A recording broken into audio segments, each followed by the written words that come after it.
89페이지 보겠습니다. 자, 부동산 경제론 되겠습니다. 자, 89페이지에 부동산 경제론인데, 자, 수요에 대한 내용이 나오죠. 자, 이 수요 관련해서 개념, 이 소비자 입장에서 생각을 해야 될 개념이죠. 자, 이 소비자 입장에서 우리가 생각을 해야 될 개념이 바로 수요입니다. 수요. 자, 그래서 이 수요라는 개념은 우선은 이 몇 가지 용어를 좀 아셔야 되는데, 일정한 기간 동안입니다. 자, 일정한 기간 동안에, 일정한 우리가 이 기간 동안에 이 구매력이라는 것은 이 물건을 구입을 할 수 있는 능력을 얘기하죠. 자, 이 구매력을 우리가 갖추고, 이 구매력을 갖추고, 이 상품을 사고자 하는 욕구, 이 상품을 사고자 하는 욕구를 우리는 바로 뭐라고 하냐면은 수요라고 해요.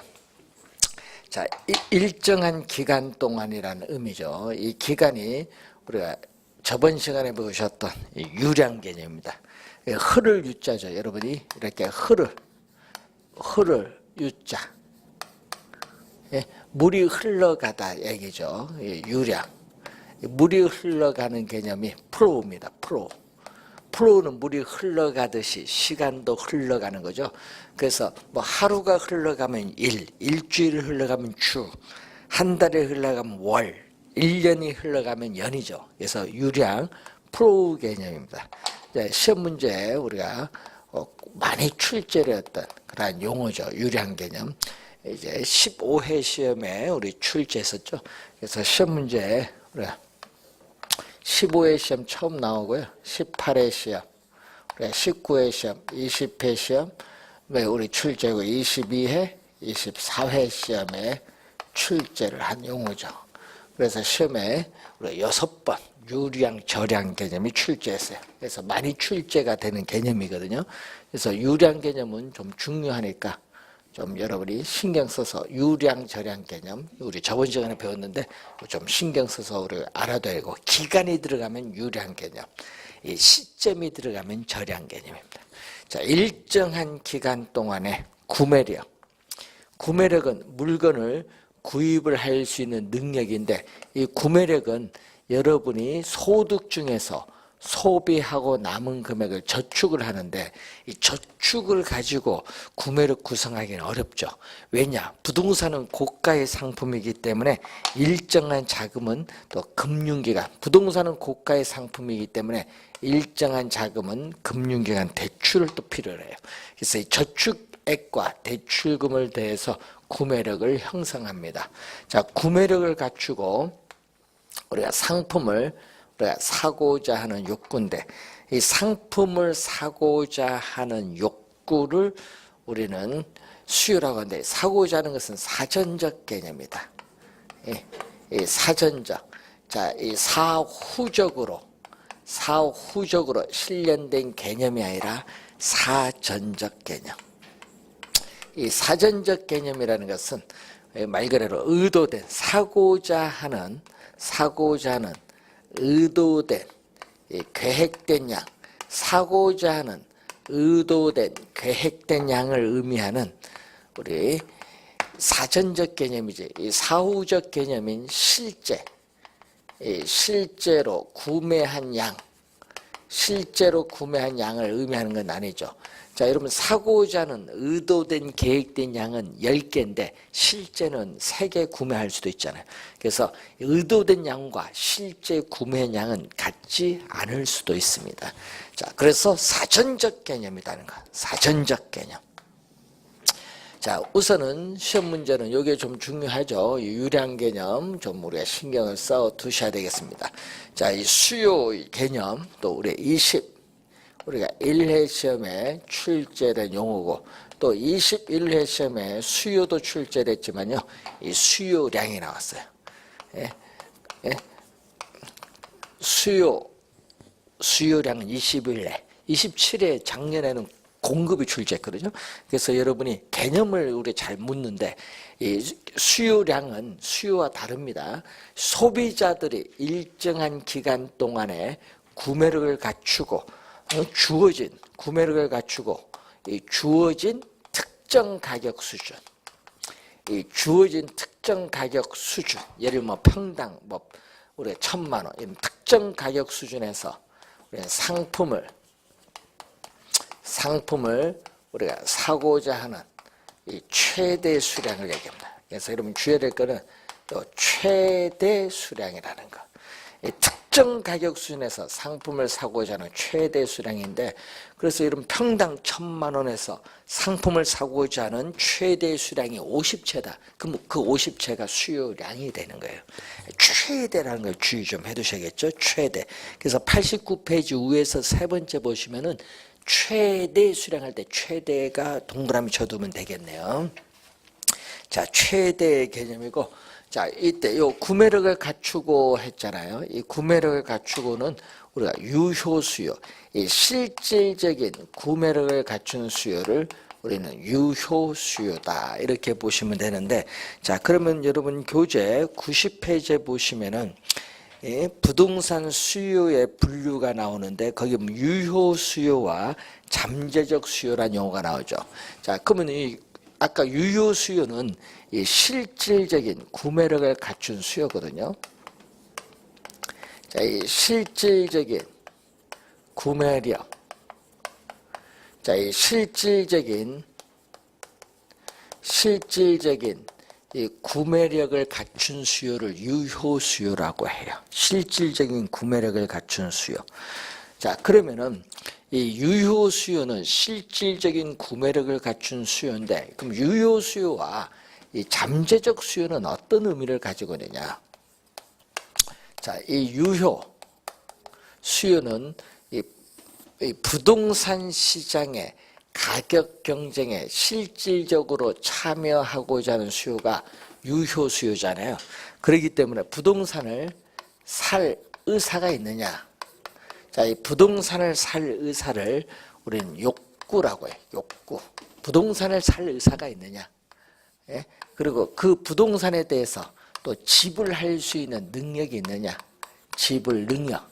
이 지불 능력은 구매력이라고 해요. 구매력. 이 지불 능력은 이 구매력인데, 이 살 의사와 이 지불 능력이 있느냐, 이걸 보는데, 우리는 유효 수요는 살 의사와 지불 능력이 있어요. 자, 24회 시험에서는, 이 지불 능력, 살 의사는 있지만 지불 능력 없다고 출제했어. 지불 능력 있어야 유효 수요예요. 자, 그리고 잠재적 수요라는 용어가 나오죠. 자, 이 잠재적 수요는 현재는 유효 수요가 아닙니다. 자, 여러분 현재는 유효 수요가 아니다는 것은 뭐가 없다? 예? 지불 능력이 없는 거죠. 현재는 유효 수요가 아니라는 것은 지불 능력은 없어요. 그렇지만은 가까운 미래에 조만간 유효 수요화가 될 수 있는 예비적 상태는 수요가 잠재적 수요니까 살 의사는 있어요. 그럼 시험 나올 때 이걸 주의하겠지. 지불 능력의 차이가 있는 거예요. 그래서 여러분 가끔 시험에 잠재적 수요는 부동산을 살 의사도 없고 지불 능력도 없다 이렇게 출제하거든요. 살 의사는 있어요. 뭐만 없다? 지불 능력이 없다는 뿐이지. 구분 좀 해두셔야 될 용어죠. 자, 잠재적 수요 우선 유효 수요 개념 받고, 자, 다음은 본원적 수요인데, 자, 예를 들어서 이 생산물이 거래되는 시장이 있습니다. 자, 이 생산물이 거래되는 시장, 예를 들면은 우리가 주택 시장을 예를 볼까요?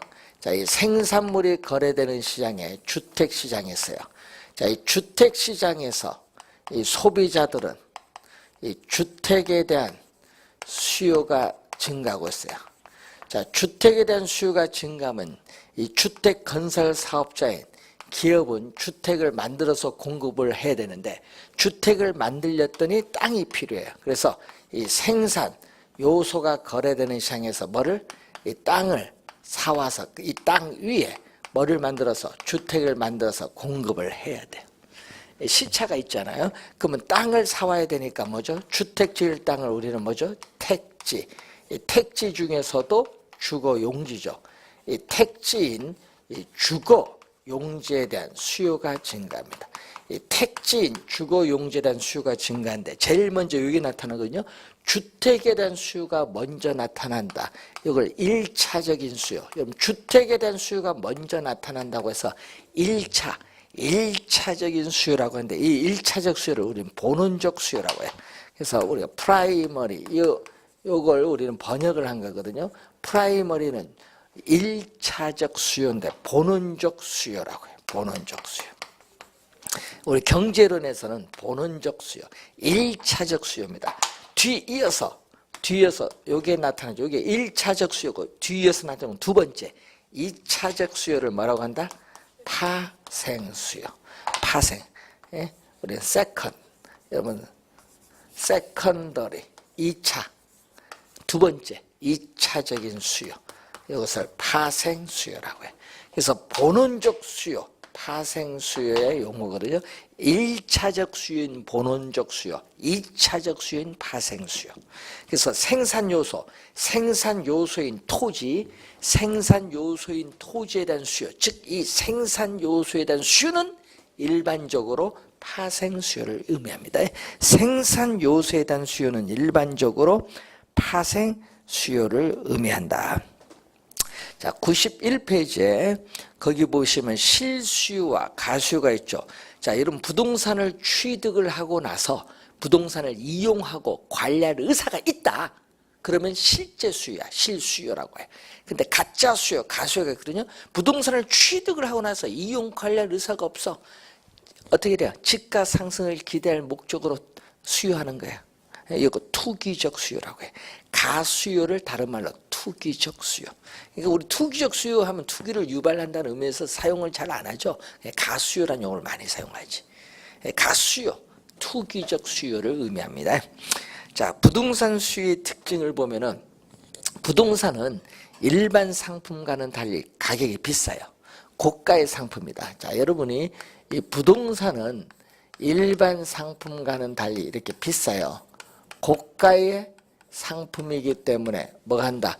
부동산을 구매하는 자금을 모으는데 오랜 시간이 걸려요. 즉, 이 구매 자금 축적 기간이 오래 걸린다.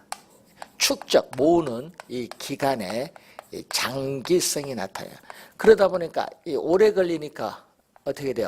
우리는 부동산을 구매하는 데 있어서 금융상의 부채, 대출금을 필요로 하는 거죠. 자, 그리고 또 부동산은 구매 결정을 할 때, 자, 여러분이 김치 냉장고를 살 때는 김치 냉장고의 가격, 색상, 품질, 디자인, 기능 뭐 이런 걸 보잖아요. 이걸 보면서 대금 지급해서 사면 내 거예요. 그렇지만 부동산은 그렇지 않아요. 부동산은요, 살려면요, 자료를 수집해서 분석을 해야 돼. 분석하고 또 현장에 가서 확인을 해야 됩니다. 그러다 보니까 상당히 구매 결정에 있어서 전문적이고 복잡한 사항이 많아요. 일반인이 구매하기 어렵다는 얘기죠. 그리고 또 구매 절차와 관련해서 이 대금 주고 사도 내 것이 아니에요. 소유권 이전 등기를 해야 돼. 그렇기 때문에 뭐가 돼? 구매 절차와 관련해서 등기라는 특수한 방법이 사용이 되는 거예요. 자, 그리고 부동산은 영속성의 특성이 있기 때문에 부동산을 우리가 관리하는 비용이 적게 들어요. 그리고 부동산 시장에서의 여러분 또 융자를 받을 수 있거든요. 담보 대출 받을 수 있거든요. 담보 능력. 또 빌려줄 수도 있잖아요. 임대 능력을 가지기 때문에 부동산 시장에서의 수요가 거의 없다. 부동산 시장에서의 수요가 거의 없다. 전무하다고 할지라도 부동산 가격은 일정 수준 이하로 하락하지 않는다. 그럼 부동산 가격은 일정 수준 이하로 하락하지 않는다는 것을 우리는 전문용어로 뭐죠? 하방 경직성을 가지고 있다. 자, 이 하방 경직성 21회심에 출제했었죠. 자, 하방 경직성 임금도 한번 오르면 밑으로 떨어지지 않으려는 성질이 있거든요. 또 부동산은 또 뭐를 가지고 있다? 개별성의 특성이 있죠. 자, 부동산은 일반 상품과는 달라요. 자, 여러분 일반 상품은 신라면 할까요? 일반 상품은 표준화가 되어 있어서 대량 생산이 가능합니다. 그래서 제주도에서 신라면을 소비하든 서울에 소비하든 똑같아요. 일반 상품은 획일화된 수요, 일반 상품은 획일화된 수요를 가지고 있지만 부동산은 이 개별성의 특성이죠. 이 개별성의 특성으로 인해서 우리 부동산 상품은 표준화가 되어 있지 않아요. 표준화가 되어 있지 않다. 비표준화가 되어 있기 때문에 뭐가 나타난다? 이 차별화된 수요의 유형이 나타납니다. 이 차별화된 수요의 유형이 나타난다. 사람마다 다르다는 얘기죠.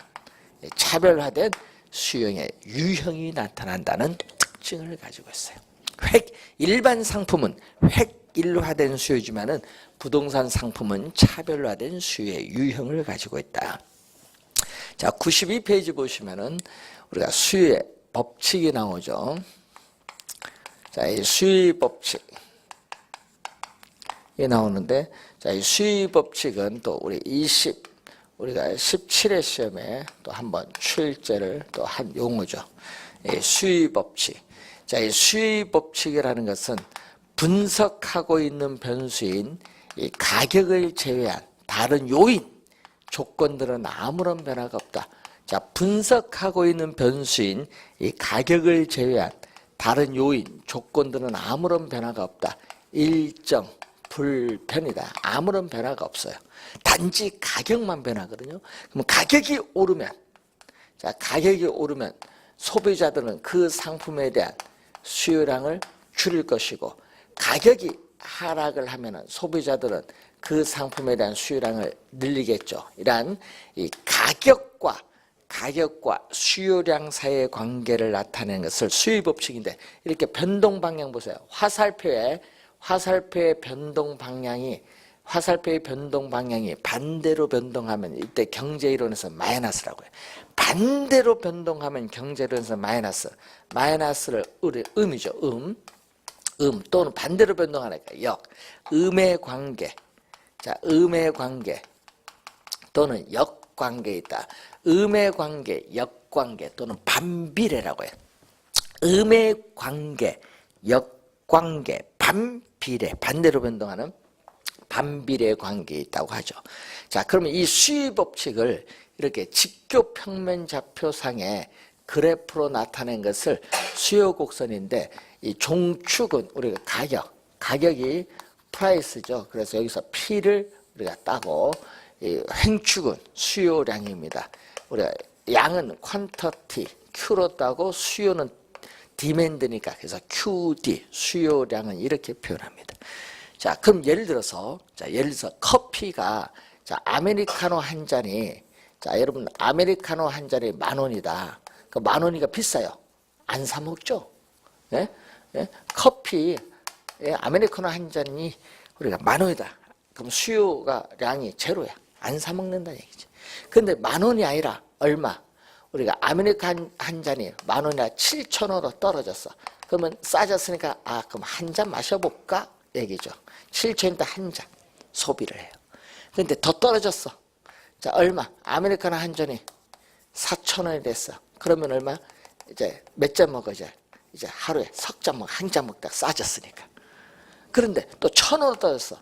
그럼 아메리카노 한 잔의 가격이 1,000원 되니까 이제 몇 잔을 먹냐? 6잔을 먹는 거야. 6잔 하루에. 예? 이러한 커피의 가격과 수요량 사이에 관계를 나타내는 이런 점들을 이렇게 연결한 이 곡선을 수요 곡선이라고 하는데, 수요는 디맨드, D로 표현해요. 그래서 수요 곡선은 어떤 형태가 된다? 이 가격과 수요량 사이의 관계를 나타내는데, 요 Y축 중심으로 오른쪽으로 가죠. 오른쪽으로 가는 건 오른쪽으로 가는데, 오른쪽 우죠? 밑을 가죠? 아래로 가죠. 아래하, 오른쪽 밑 아래를 향하는 곡선. 그래서 수요 곡선은 일반적으로 뭐 한다? 우하향한다. 그래서 수요 곡선은 일반적으로 우하향한다고요. 수요 곡선은 일반적으로 우하향한다. 수요 곡선은 일반적으로 우하향한다. 자, 그러면은 이러한 수요 곡선이 우하향하는 이유가 뭐냐 이거지. 자, 우하향하는 이유는 아까 요거죠. 가격과 수요량 사이의 관계, 수의 법칙을 나타내는 게 수요 곡선이니까 뭐가 성립한다? 수의 법칙이 뭐 한다? 성립하기 때문. 자, 수의 법칙이 성립을 하기 때문에 수요 곡선은 우하향합니다. 우하향하는 이유죠. 자, 그러면은 여기서 한번 볼까요? 자, 여기서 자, 여러분이 커피 가격이 7,000원에서 1,000원으로 하락을 했죠. 7,000원에서 1,000원 하락을 했더니 커피가 어떻게 돼? 한 잔에서 몇 잔? 6잔으로 증가했습니다. 그러면은 한번 볼까요? 커피 가격이 얼마? 7,000원에서 1,000원으로 하락을 하면은 6,000원이 변동했죠. 이 커피 가격 6,000원이 변동했는데 수요량은 한 잔에서 6잔, 5잔이 변동했죠. 이렇게 이 가격의 변동에 따라 이 수요량이 이만큼 변동하는 것을 우리 뭐라고 하냐? 바로 가격 효과라고 하죠. 자, 여러분이 92페이지 보시면 거기에 박스에 가격 효과가 나오죠. 이 가격 효과는 뭐의 합? 대체 효과와 소득 효과의 합으로 구성되어 있다. 자, 가격 효과는 대체 효과와 소득 효과의 합으로 구성됐는데, 그러면 시험에는요, 이 대체 효과가 또 한 번 개념이 또 출제해서, 대체 효과가 시험 지문에 개념이 나왔죠. 자, 이게 우리가 3년 전에 나왔는데 8회 시험, 24회 시험에 출제를 했어요. 대체 효과의 개념. 대체 효과가 잘 나오는데 한번 볼까요? 이 얘기죠. 커피 가격이 하락을 하면은 대체 관계에 있는 홍차 가격은 상대적으로 비싸 보여. 비싸 보이니까 소비자들은 홍차 소비를 줄이면서 뭐를 늘린다? 홍차 소비를 줄이면서 커피 소비를, 홍차 가격은 상대적으로 비싸니까 홍차 소비를 줄이면서 커피 소비를 늘리는 이게 무슨 효과? 대체 효과. 또 커피 가격이 하락하면은 소비자의 실질 소득이 증가해서 커피 소비가 늘어난다. 이건 소득 효과. 그래서 이 대체 효과와 소득 효과의 합으로 구성된 게 가격 효과다. 자, 이 내용이죠. 자, 그래서 여러분 커피 가격이 하락을 하면은 커피 수요량이 증가하는데 이것은 대체 효과와 소득 효과로서 설명할 수 있다는 거. 그 지문을 또 출제 많이 하죠. 자, 커피 가격이 하락을 하면은 커피 수량이 증가하는데 이것은 대체 효과와 소득 효과로 설명할 수 있다. 이 지문을 출제를 또 많이 합니다. 자, 그 용어 좀 알아두시고, 자, 93페이지 밑에 수요량의 변화와 수요 변화인데, 자, 올해 시험 출제가 우리가 예상되는 상당히 중요한 부분이 되겠죠. 예, 우리 출제 예상된 네 번째 정석, 네 번째 출제 예상되는 문제. 상당히 중요합니다. 이 수요량의 변화.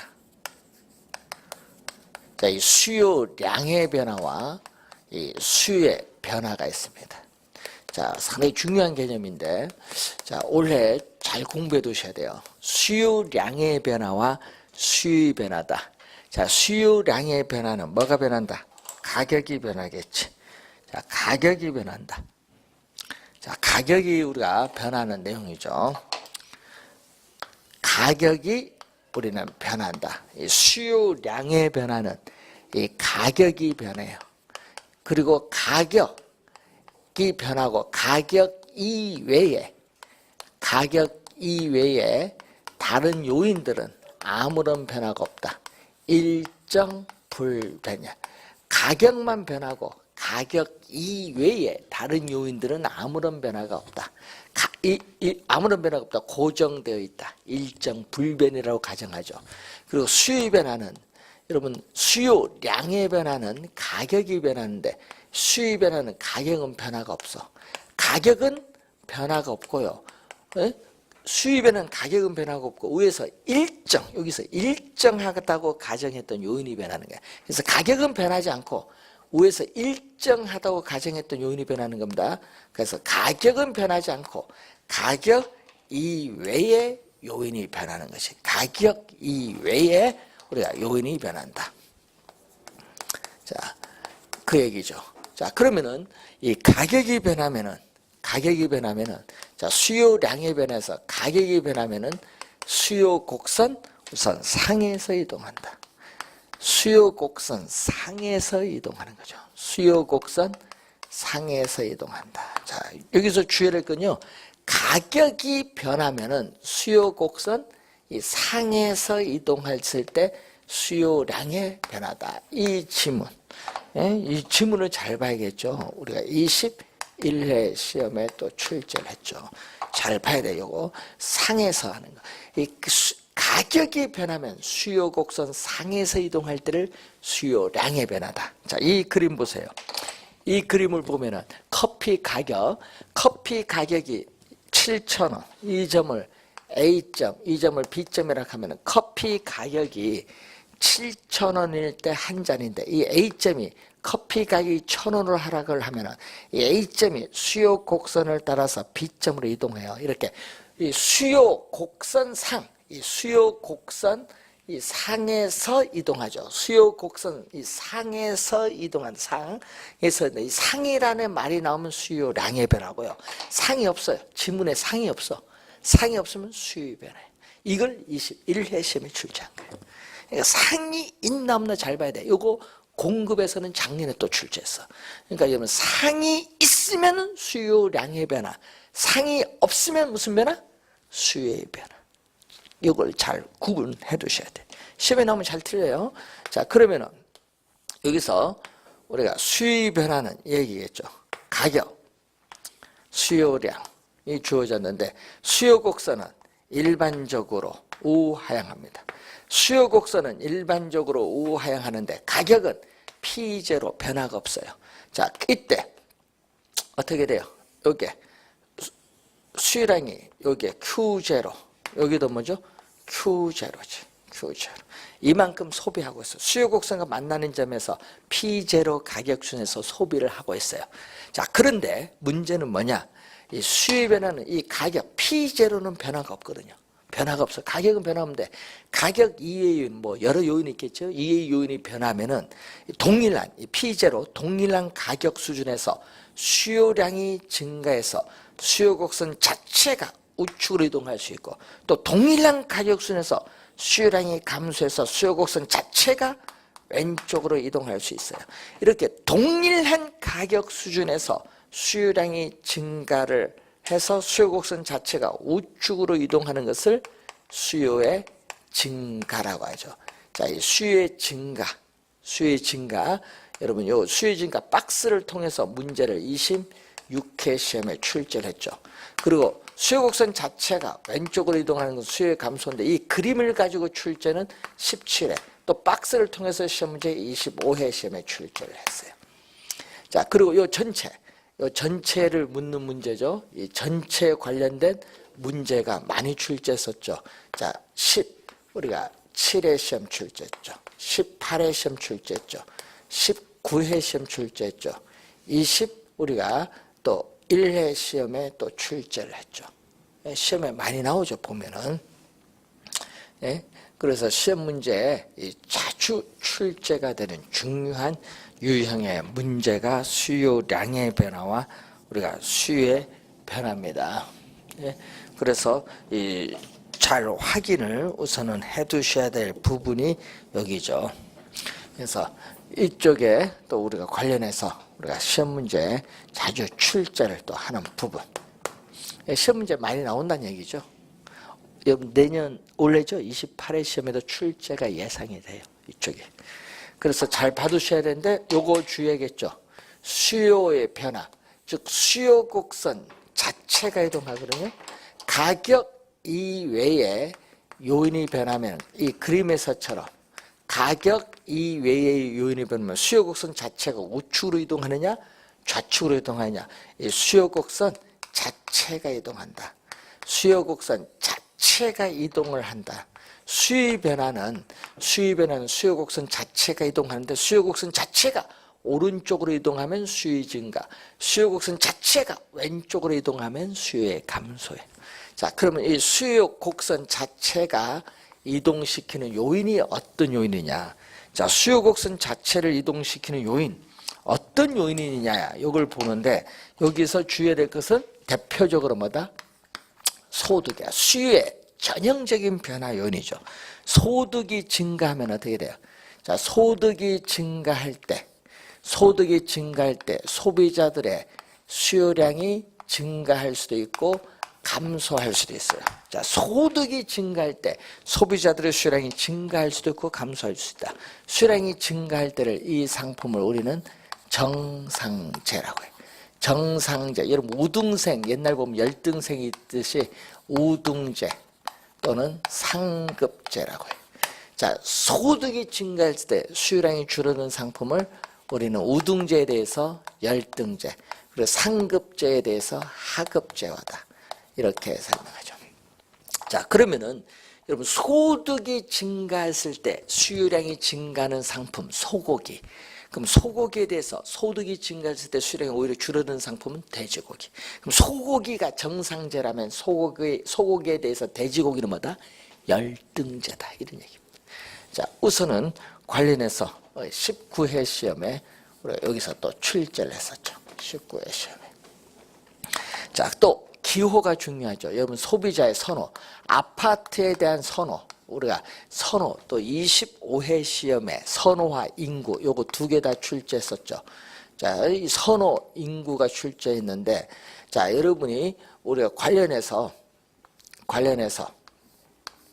여기에 수요가 어떻게 연관됐느냐 얘기지. 자, 여러분 아파트에 대한 선호가 증가하고 또 어떤 지역의 인구가 증가하면 그 어떻게 수요가 증가합니다. 그리고 선호가 줄어들다든지 인구가 줄어들면은 수요도 뭐한다? 감소해요. 여러분 선호를 기호라고도 하죠. 선호, 기호. 자, 요거 시험에 우리 자주 또 출제를 하고 있습니다. 자, 그리고 소비자들에 있어서의 이 미래에 대한 예상이 있어요. 자, 이 소비자들의 이 미래에 대한 우리가 예상, 기대가 있거든요. 자, 여러분 이 얘기죠. 자, 가까운 미래에 조만간 아파트의 분양 가격이 평당 200만 원 오를 것이라 예상이 되면 현재 시점 싸니까 현재 시점 소비자들의 아파트 분양 수요는 증가합니다. 미래에 대한 예상이 현재 소비자들의 수요에 영향을 준다 이 말입니다. 자, 그걸 염두에 두셔야겠죠. 자, 소비자들이 있는데 또 주택 거래 규제가 있거든요. 자, 주택에 대한 거래 규제를 이건데 대표적으로 우리 예를 들면은 투기 우리가 과열 지구라든지 투기 지역인데 자, 이 뭐가 돼? 주택 거래 규제를 강화한다는 것은 투기 과열 지구를 지정한다든지 투기 지역을 지정하는 거예요. 그러면 어떻게 돼요? 우리는 부동산을 매각해서 현금화가 어려워. 황금성이 어려워지기 때문에 수요는 감소해. 그럼 주택 거래 규제를 완화한다는 것은 투기 과열지구, 투기 지역을 해제하면은 부동산 매매에 따른 황금성이 높아서 수요는 증가합니다. 예? 그래서 이 규제를 강화하느냐 완화하느냐 이 얘기죠. 자, 그리고 이자가 또 중요한데 이 주택 담보 요즘 뉴스 신문에 많이 나오죠. 유수도 시험에 또 그래서 자주 내요. 우리 시험에 또 많이 내죠. 주택담보대출 금리. 자, 주택담보대출 금리가 오르면 어떻게 돼? 여러분 주택담보대출 금리가 오른다. 오르면 소비자의 이자가 이전보다 부담이 높아져요. 소비자의 이자 부담이 이전보다 높아져요. 이자 부담이 높아지니까 뭐를? 부동산을 구입을 할 수 있는 능력, 구매력은 떨어지죠. 구매력은 떨어지니까 우리는 수요는 뭐 한다? 감소를 해요. 자, 요즘 우리 형상이죠. 또 주택담보대출 금리가 하락을 하면 소비자의 이자 부담이 낮아져서 구매력은 높아져서 수요는 증가를 합니다. 자, 세금. 자, 이 세금 문제죠. 여러분이 취득세라든지 보유세인 재산세나 우린 종합부동산세, 처분시에 양도소득세인데 이 세금을 우리가 중과세를 하면 중과세를 하게 되면은 우리는 세금 부담, 소비자들의 세금 부담이 이전보다 또 높아져요. 세금 부담이 높아지면은 부동산을 구입을 할 수 있는 능력, 구매력은 떨어지겠죠. 자, 이 구매력이 우리가 하락을 해서 수요도 뭐한다? 감소를 해요. 또 세금을 뭐한다? 감면한다. 취득세를 인하한다든지 양도소득세를 어떻게 돼? 인하를 하게 되면 세금 부담이 낮아져서 구매력은 높아지고 따라서 이전보다 수요는 많아지죠. 세금도 영향을 이렇게 많이 주죠. 자, 그리고 소비자의 수가 증가하면은 수요가 증가합니다. 소비자의 수가 증가하면 수요가 증가하는데 또 우리 주의해야 될 것은 이 대체재, 보완재죠. 자, 대체재와 이 보완재에 있어서의 가격이 나오는데 자, 여러분이 대체재가 특히 시험에 많이 나오거든요. 대체재, 대체할 수 있는 상품. 자, 여러분 상품을 소비함으로써 얻는 만족을 효용이라고 해요. 그럼 효용이 비슷한 상품 관계는 어느 걸 사용해도 관계없어요. 커피, 홍차의 관계, 버터, 마가린 관계, 아파트, 오피스텔 관계, 아파트, 빌라의 관계, 아파트, 다세대 주택 관계 이런 관계가 우리는 대체재죠. 보완재는 두 상품을 같이 소비함으로써 효용이 만족이 높아지는 상품. 커피, 프림의 관계, 빵, 버터의 관계, 승용차, 휘발유 관계, 그리고 컴퓨터, 소프트웨어 관계 이런 관계가 보완재입니다. 그러면 예를 들어서 이 대체재, 자, 예를 들어서 대체재인 아파트 가격, 자, 대체재의 아파트 가격이 오른다. 자, 여러분 21회, 26회 시험에 출제된 용어인데 대체재인 아파트 가격이 오르면 어떻게 되냐? 그러면 무슨 시장? 대체재 아파트 가격이 오르면 오피스텔 시장에서 따져야겠죠. 아파트 오피스텔은 대체 관계에 있으니까. 그럼 오피스텔 시장에서 오피스텔